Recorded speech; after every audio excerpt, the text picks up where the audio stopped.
I want to talk about something that the Heaven Darling brought up, but he brings up about how in their time period, if someone's like poor or can't find food, they will kill and eat their own children.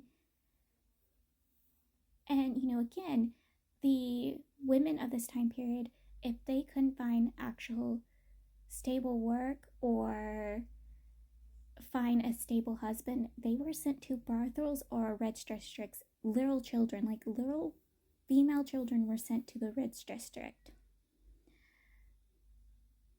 And at this time period, yes, they don't know the white moonlight is a part of a group of people who, get horrible things done to them, forced upon and killed and eaten. But I gotta remind some of you, like, you all stand up for the white moonlight, being like, oh, he was doing everything for his group of people so his group of people would never have this done to him.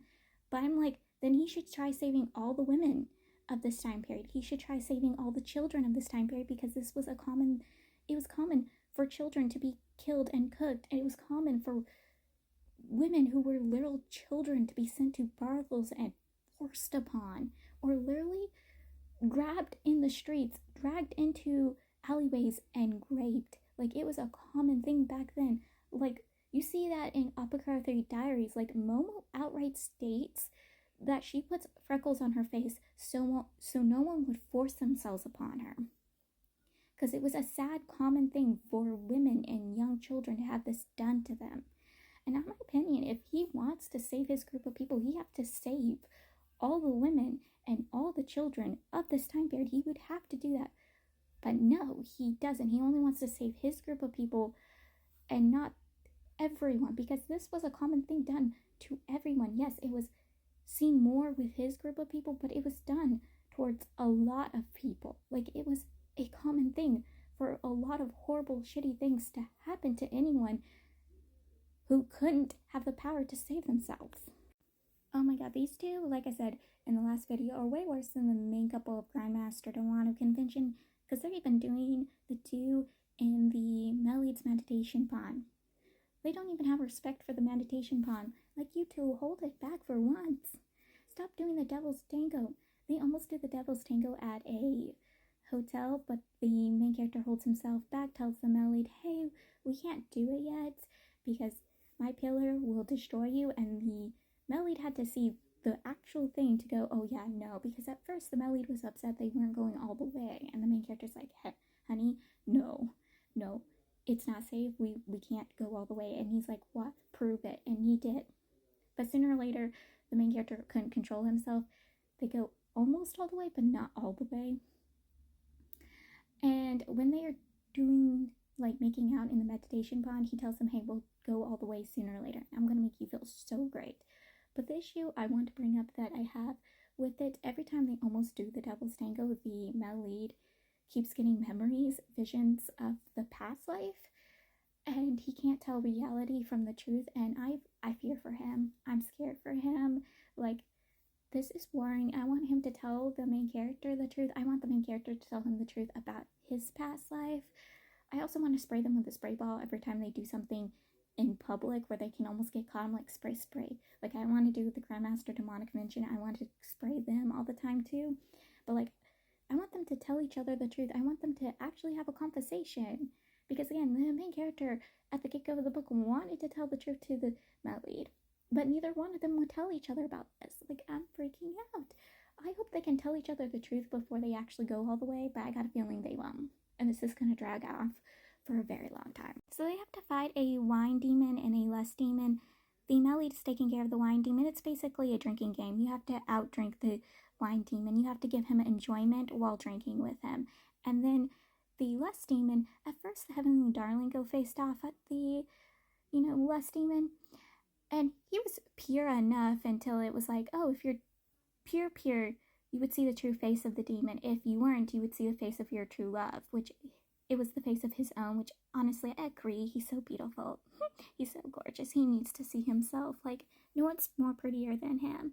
So after taking care of the wine demon, the Melid faced off the lust demon. Everyone thinks it's because he was truly pure, but he saw the Melid, but he saw the past life version of the Melid, which freaked him out at first and horrified him. But once he got control of himself, he beat the demon. And once the demon realized who he was, the demon was like, oh no, I'm so sorry. Starts bowing to him, apologizing him, releases him from the gourd, because you go into a gourd to be tested by this demon. Once he realizes who the demon was, he's like, nope. The demon was like, nope, out. I promise I won't do any more. I won't do any more. Like, it was hilarious. This scene was hilarious. But I'm gonna say this, I want to Attic wife the Heavenly Dawn. I know this, I've said this a lot of times, but I'm gonna Attic wife him. I'm gonna marry him. He's gonna be my wife. He's gonna be the mother of my children. He's gonna give birth. He's gonna stay pregnant. Like, I'm gonna wife him up. I'm gonna wife him up. I am that perverted old man. I am. I guess I'm more like a perverted old woman, but I am. He would be my wife. He's gonna be the mother of my children. I'm telling you this. Look how beautiful, gorgeous he is. He would absolutely be beautiful on our wedding day. Everyone out of my way. Out of my way. He's mine. So Best Girl and her sack heir, they've been found. They found themselves at the main character's sack. They've been missing since the events of book 5. Everything flowing in book 5. They finally arrived. They've been found. Everyone's sitting down having conversations. They're trying to figure out what her adopted father is planning. They kind of have the ideas that he's trying to bring his teacher back to life. Because remember, he is also the sack heir's uncle. He's actually the sack heir's uncle. But yeah, they're having plans, their conversations, like they're trying to figure out what he's doing, and the male lead's like, oh, he's trying to bring back his teacher. But everyone's like, wasn't his teacher the one who cursed him? Like, why would he bring his teacher back? But they're like, but yeah, why? They don't have any proof or evidence, but the male lead is also the only person coming up with a reasonable idea. Well, the main character starts talking to his uncle, and his uncle and him starts realizing that the Best Girl is literally exactly like the teacher. That her father raised her and groomed her into being exactly like his teacher. Exactly like him. Like, they are completely the same persons. They might have a different gender. They were both raised in different times. But they are literally the same person. And this kind of freaks them out. But it also makes sense for the main character in his past life when he attacked Best Girl's sack. The adopted father, the only person he wanted to save was because unknowingly, yes, he groomed her to be exactly like his teacher, but he probably did it unknowingly groomed her into being exactly like his teacher and could not let someone exactly like his teacher die all over again. Like, I am not kidding. That was a surprise, but honestly also makes sense. Things are being put pieced together.